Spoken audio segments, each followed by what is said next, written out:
It's brought to you by allaboutmkim.org, the MKIM's knowledge base. ہمیں join کیا ہے ٹیلی phone line پر متحدہ قومی موومنٹ کے رکن قومی اسمبلی اور سینئر رہنما حیدر عباس رضوی نے. بہت بہت شکریہ حیدر عباس رضوی صاحب. یہ فرمائیے گا کہ آج رحمان ملک بھی کراچی میں ہیں اور انہوں نے ڈاکٹر اشرت العباد سے بھی ملاقات کی ہے, متحدہ قومی موومنٹ کے وفود سے بھی ملاقات کی ہے. کیا باتیں ہوئی ہیں اور کیا کچھ طے پایا ہے دونوں جماعتوں کے درمیان؟ شکریہ جاوید. ظاہر ہے کہ یہ ایک ایسی عجیب و غریب کل صورتحال رونما ہوئی تھی جس کی توقع میرے خیال سے طرفین میں سے کسی کو بھی نہیں تھی, اور وہ جو کچھ شدید بیانات دیکھنے کو ملے ظاہر ہے کہ وہ کمپلیٹلی انکالڈ فور تھے, اور اللہ کا شکر ہے کہ better sense prevailed. Asif Ali Zardari صاحب اور قائد تحریک جناب الطاف حسین, ان دونوں کی خواہش یہ ہے کہ پاکستان کے موجودہ اسٹرینتھن اور اسٹیبلائز کیا جائے اور مزید آگے کی طرف بڑھا جائے. یہ بیچ میں جانب سے جو ہاکس کہیں کہیں کروز پڑتے ہیں, ظاہر ہے اس کو مینج کر لیا جاتا ہے, اور آصف علی زرداری صاحب اور قائد تحریک جناب الطاف حسین, پھر وزیر اعظم یوسف رضا گیلانی صاحب, ان کی مشاورت کے بعد وہ صورتحال پیدا ہو چلی کہ جس کے لیے سبھی توقع کر رہے تھے کہ انشاءاللہ صورتحال بہتر ہوگی. اور کچھ گفتگو ہوئی ہے دوستوں کے درمیان. گورنر سندھ, وزیر اعلیٰ سندھ, پھر رحمان ملک صاحب خصوصی طور پر تشریف لائے. تو ظاہر ہے کہ جو بھی بات چیت ہوئی ہے, ان کے وقت سے ملاقات ہوئی ہے, وہ چیزوں کو مزید بہتر بنانے کے لیے ہی ہوئی ہے, اور اس طرح کی جو مس انڈرسٹینڈنگز اور جو کمیونیکیشن گیپ ہے اس کو دور کرنے کے حوالے سے بھی باتیں ہوئی ہیں.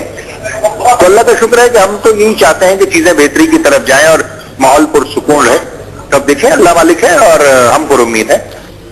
حیدر بھائی, کیا اس سلسلے میں بھی کوئی بات ہوئی ہے کہ کوئی ایسی حکمت عملی بنائی جائے دونوں جماعتوں کے درمیان کہ دوبارہ ایسی صورتحال پیدا نہ ہو, یعنی اچانک سے رہنما ایک دوسرے کے خلاف بیان بازی نہ کریں؟ کیا اس پر بھی کوئی بات ہوئی ہے؟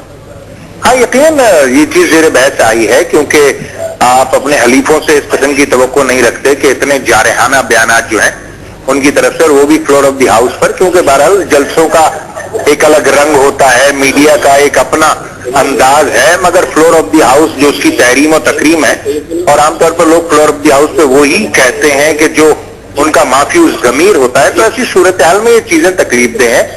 ہم نے بات بھی کی ہے, قائد تحریک جناب الطاف حسین کی بھی وزیر اعظم صاحب سے بات ہوئی تھی, انہوں نے اس پر بھی افسوس کا اظہار کیا تھا. اور ظاہر ہے کہ اگر کہیں کوئی کمیونیکیشن گیپ ہے, کہیں کسی کی کوئی ناراضگی ہے, تو مخلوط حکومتوں میں یہ سب چلتا رہتا ہے, مگر یہ سب بند دروازوں میں ہوتا ہے, یہ فلور آف دی ہاؤس پہ نہیں ہوتا. فلور آف دی ہاؤس پہ ہمیں زیادہ بردباری, سنجیدگی اور تحمل مزاجی کا مظاہرہ کرنے کی ضرورت ہے, اور ہم نے اپنی بات چیت میں بھی انہی نکات پر زور دیا ہے. 125 کارکنان ایم کیو ایم کے بھی ٹارگٹ کلنگ میں شہید ہوئے ہیں, مگر ہمارا احساس ذمہ داری بہرحال اپنی جگہ ہے اور ہم کسی کو متون قرار نہیں دیتے. حیدر صاحب, سب سے اہم بات جو ہے وہ کراچی میں امن و امان کا قیام ہے, کیونکہ کراچی پاکستان کا معاشی ہب ہے, اس کا پورا اثر پورے ملک پہ پڑتا ہے. کراچی کے عوام یہ چاہتے ہیں کہ وہاں پر ہر صورت میں امن و امان قائم ہو. سیاسی جماعتوں کے مسائل تو حل ہو گئے ہیں, اب امن و امان کے لیے کیا کچھ کیا جا رہا ہے؟ دیکھیے جاوید, کراچی سندھ ہے اور سندھ پاکستان ہے. تینوں کا ایک دوسرے سے گہرا ربط ہے, اور اگر کہیں کراچی میں کوئی امن و امان کی صورتحال کریٹ ہوتی ہے تو اس کا بلا واسطہ اثر جو ہے وہ سندھ کی اور پھر پاکستان کی مجموعی صورتحال پہ پڑتا ہے. اور کراچی کے ایک بڑے اسٹیک ہولڈر ہونے کے ناطے گزشتہ 25 سال سے 80% مینڈیٹ ہمارے پاس ہے.